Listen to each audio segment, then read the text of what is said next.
बिस्मिल्लाहिर्रहमानिर्रहीम। मज़हर अमीन चौको का। और आज मैं आपको एक ऐसे काश्तकार से इंटरव्यू लेने आया हूँ जो G1 गार्लिक जो 2022 में आज काश्त होने वाला है और उसकी ज़मीन की जो तैयारियाँ कर रहे हैं किस किस तरीके से तैयारी करनी है। G1 गार्लिक 1 करोड़ रुपए की फसल है, 1 एकड़ से कमाया जाता है और उसके लिए लोगों ने तकरीबन एक साल हो गया कि उसकी ज़मीन की तैयारी के मामले में एक दूसरे से गुफ्तगू करते हुए, एक दूसरे से पूछते हुए, तो वो भाई इमरान, मैं उनसे पूछूंगा, वो तारफ़ खुद कराएंगे। पहले उनसे तारफ़ पूछते हैं, फिर उनके बाद मैं उनसे सवालात पूछता हूँ। जी अस्सलाम वालेकुम। जी वालेकुम सलाम। जी, अपना तारफ़ कराएं मुकम्मल। जी, मेरा नाम मोहम्मद इमरान गोंदल है, डिस्ट्रिक्ट मंडी बहाउद्दीन से, और यूट्यूब पे चैनल है जी फार्म के नाम से। तो मज़हर भाई, हम ये जो तैयारी कर रहे हैं ये मंडी बहाउद्दीन में कर रहे हैं, ये भी आप दोस्तों को बता दें। हाँ, ये मंडी बहाउद्दीन में तैयारी हो रही है और आप देखेंगे कि ये क्या क्या एक अपने फार्म में उन्होंने क्या क्या लगाया, किस तरीके से ज़मीन की तैयारी। कहते हैं ना कि लोग वो इसमें गोबर डालें, इतना अरसा पहले डाल दें, इसको पानी लगाएं, लेज़र लेबलिंग करें, जंतर लगाएं, वो सब चीज़ें मैं आज भाई इमरान से पूछता हूँ। भाई इमरान, आप ये जीवन लगा रहे हैं गार्लिक, जी जी, जिसकी करोड़ों रुपए की आमदन है। बिल्कुल ऐसे ही है। ऐसे ही ये 2022 चल रहा है जो साल, इस साल तो इसका रेट बहुत अप नहीं है। इस साल तो रेट अप है और उम्मीद है कि अगले साल भी इसका रेट माशाल्लाह से अच्छा होगा। इससे भी अच्छा होगा, जो आज रेट चल रहा है इससे भी अच्छा होगा। उम्मीद है, क्योंकि पिछले साल जो बुकिंग स्टार्ट हुई थी ना फ्रेश से, हाँ, जो फ्रेश की बुकिंग स्टार्ट हुई थी वो काफ़ी लो रेट था, इस बार काफ़ी हाई रेट पे बुकिंग अच्छा चलो हम सबसे पहले करते हैं ज़मीन की तैयारी के मामले में बातचीत है। अच्छा भाई इमरान, जो जीवन गार्लिक लगाना होता है, बाकी फसलें भी लगाते हैं, क्या ये इसकी खास किस्म की तैयारी करनी होती है? मज़हर भाई, ज़ाहिर सी बात है, जितनी ये महंगी क्रॉप है, इसकी अगर हम इसकी तरफ ध्यान नहीं देंगे, ज़मीन की अच्छी सी तैयारी नहीं करेंगे तो हमें नुकसान का अंदेशा है। हम इस पे लाखों रुपए इन्वेस्ट करते हैं 1 एकड़ पे, सिर्फ सीड का सीड का लाखों रुपए इन्वेस्ट करते हैं। अगर हम इसकी प्रॉपर तैयारी ना करें, हम अगर ये सोचे कि इसमें हम एक फसल और उठा लें, उसमें भी हमें 50,000 फ़ायदा आ जाएगा, इस फसल में हमें लाख फ़ायदा आ जाएगा, हम अगर लालच करते रहेंगे और फसलें उठाते रहेंगे और वक्त पे आके इसकी तैयारी करेंगे 10-15 दिन में, तो मुझे नहीं लगता कि ये इतनी अच्छी पैदावार देगा। मैं तो ये रिकमेंड करता हूँ कि आप 2-3 माह पहले इसकी तैयारी शुरू कर। 2-3 माह ज़मीन की तैयारी, हाँ, शुरू कर। 2-3 माह कैसे तैयारी करें? अगर हल चलाएं तो वो तो 1-2-3 दिन में ज़मीन की तैयारी हो जाएगी। इसकी तैयारी का क्या है तरीका? मैं आपको शुरू से बताता हूँ। जी, शुरू से बताएं। पहले जो जिस ज़मीन की मैं तैयारी मैंने की है, आपको नज़र आ रहा है, तो इसमें पहले गन्ने की फसल थी। अच्छा, इसमें पहले कमाद की? हाँ, कमाद था पहले इसमें ना, तो उसको कटवा के उसके बाद इसमें मैंने कोई चीज़ वो फसल उठाने के लिए काश्त नहीं की। अच्छा। मुनाफे के लिए कोई चीज़ काश्त नहीं की। अच्छा। मैंने सबसे पहले इसको लेज़र करवाया, हल चला के इसको बारीक करके फिर इसको लेज़र करवाया। लेज़र करवाने के बाद फिर मैंने मज़हर भाई इसमें गोबर डाला। मुझे ये अंदाजा नहीं है इसमें कितने ट्रालियां कितने डाला, ये नहीं अंदाजा, ये अंदाजा नहीं है। मतलब जितना हमारे वहाँ पड़ा हुआ था ना हमारी मवेशियों का, वो हमने सारा इसमें डाल दिया 1 एकड़ में। अच्छा, वो डालने के बाद फिर हम इसको फिर इसमें हल चलाते रहे, ज़मीन को बारीक करते रहे। फिर जाके आपने मुझे मशवरा दिया, तो मेरे ये मौसम भी है, मज़हर भाई मुझे हर तरह से गाइड करते हैं, तो इन्होंने मुझे मशवरा दिया कि आप इसमें जंतर और गवारा ये दोनों मिक्स करके काश्त कर दें, क्योंकि जंतर बेहतरीन सब्ज़ खाद है और गवारा भी बेहतरीन सब्ज़ खाद है। तो मैं इनका मशवरा मैंने माना और मैंने उसमें जंतर और गवारा मिक्स करके काश्त कर दिया। हमारे इलाके की जो ज़मीन है ये थोड़ी सख्त है, तो हम ना कोशिश करते हैं कि ज़मीन को अच्छे से बारीक कर लें, पहले वत्तर उसका प्रॉपर हो फिर ही जाकर बारीक होती है। अगर थोड़ा सा वत्तर खुश्क हो ना तो ये बारीक नहीं सही तरीके से होती। हमने इसको पानी लगाया, वत्तर में हमने जंतर और गवारा मिक्स करके काश्त कर दिया। तो जंतर का मेरे ख्याल में बीज था कोई 12 या 13 kg, और जो गवारा था वो था मेरे ख्याल में कोई 4 या 5 kg। अच्छा, तो वो माशाल्लाह से काफ़ी अच्छा हो गया, बारिशें भी होती रहीं। तो सबसे जो हमारे लिए नुकसानदेह चीज़ साबित हुई है ना, वैसे तो काफ़ी अच्छी चीज़ है, खुदा की रहमत है बारिश, तो वो ये हुआ मज़हर भाई के आपने कहा था कि ये 3-4 फुट तक इसकी हाइट हो जाए ना जंतर की, तो आपने इसमें रोटावेटर चला देना। तो मज़हर भाई इतनी ज़्यादा बारिशें हुई, उस वजह से हम उसमें उसको बारीक ना कर सके, ना डिस्कें चला सके, ना रोटावेटर कर सके, तो इसकी हाइट बढ़ती गई। अभी आप देख सकते हैं कि इसकी हाइट काफ़ी ज़्यादा है। ठीक है, तो हमने उसके बाद इसमें ना डिस्कें चला दी। रोटावेटर वाले ये है ही नहीं। अच्छा, ये इतने बड़े हो गए हैं कि अगर रोटावेटर चलता अच्छा, तो मुझे नहीं लगता ये बारीक होते। अच्छा अच्छा, तो ये कुछ सीन किया हमने, इसको बारीक किया, अभी भी इसकी तैयारी चल रही है। एक दिन छोड़ के 2 दिन छोड़ के इसमें हल भी चला जाते हैं सुहागे से, इसमें रोटावेटर भी चला जाता है, डिस्कें भी चला जाती हैं, ताकि जितनी बारीक हो सके ज़मीन उतनी हम बारीक करने की कोशिश कर रहे हैं। तो ये जो गोबर आपने ये गोबर डाला और इसमें जंतर डाला, इसका क्या, अगर ये ग्रीन खाद बन जाती है? मगर भाई साहब से आपको तो पता है सबसे अच्छी जो ग्रीन खाद में वो जंतर और गुवारा ही है। गुवारा है सी। तो ये दोनों मैंने इसमें काश कर दी। गुवारा जो है वो थोड़ा सा उसका जर्मिनेशन कम हुआ है जी जी जंतर की निस्बत, हाँ जी, लेकिन उसका भी जर्मिनेशन ठीक था। तो मैं आपको थोड़ा सा बताता चलूँ कि जो जंतर और गुवारा काश्त किया जाता है इसको ग्रीन खाद बोलते हैं, सब्ज़ खाद बोलते हैं। अगर ये आप डालेंगे इसमें ग़िज़ाइयत बहुत होती है ज़मीन में, जब ये इसकी बाक़ियत मिल जाएगी तो ज़मीन नरम होगी, जब नरम ज़मीन होगी तो वो ज़रखेज़ होगी, जब ज़रखेज़ होगी तो साफ ज़रे पौधे उसके अच्छे उसमें ग्रोथ करेंगे। कुछ दोस्त हैं वो कहते थे कि हमने अगर जंतर गुवारा नहीं खाद ये गोबर नहीं डालते ना डालें तो हम इसमें थोड़ी सी और DAP डाल देंगे, कुछ और चीज़ें डाल देंगे। देखिए जो फसल हम लाखों रुपए करोड़ों रुपए की 1 एकड़ में काश्त कर रहे हैं ना, इसको ज़मीन नरम चाहिए।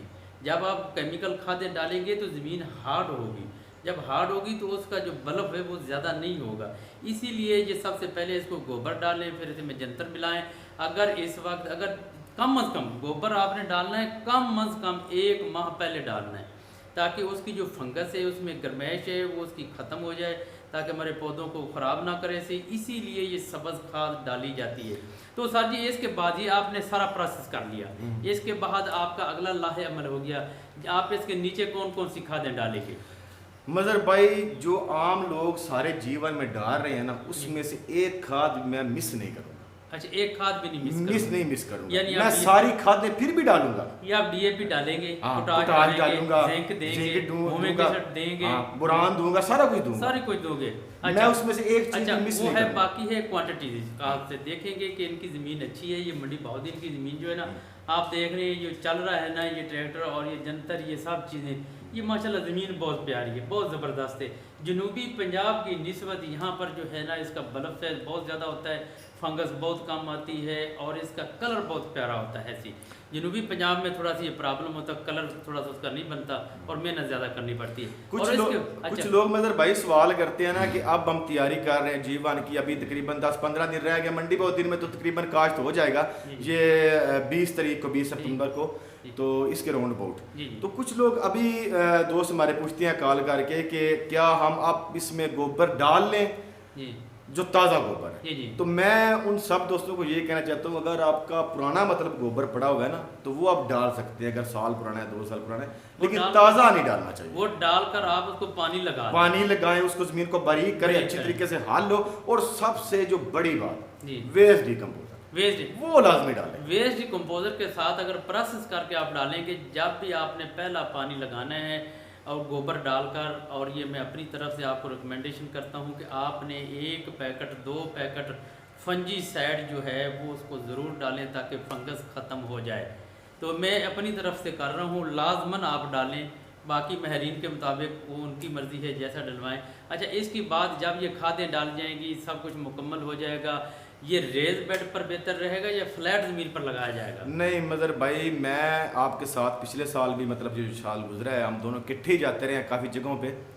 तो एक जगह पे हमने देखा था वो रेज बेड पे एक दफ़ा देखा, आपने देखा उसका साइज बड़ा नहीं हुआ, नहीं साइज बड़ा नहीं। और एक जगह पे हमने देखा था वो चौड़ा जो बेड है अच्छा खासा ना, एक तो एक फ्लैट ज़मीन थी ना, तो एक चौड़ा बेड था, वो तकरीबन 3.5 फुट या 4 फुट का था।